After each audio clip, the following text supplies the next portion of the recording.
तर आज बनवली होती मी पडवळ आणि काळ्या वाटाण्याची भाजी. पडवळ आणि काळा वाटाणा मी कुकरमध्ये ऑलरेडी उकडून घेतला होता, म्हणजे शिजवलेला होता. त्याच्यानंतर मी तेलामध्ये मस्तपैकी एक कांदा बारीक चिरून घातला. त्याच्यानंतर मी त्यामध्ये कढीपत्ता घातला, कसुरी मेथी जी आहे ती हातामध्ये चुरून घातली, आलं लसूणची पेस्ट घातली.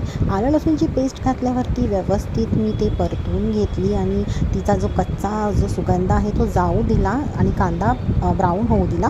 त्यानंतर मी घातला मालवणी तिखट मसाला, काश्मीरी मसाला, व्यवस्थित ते परतून घेतलं.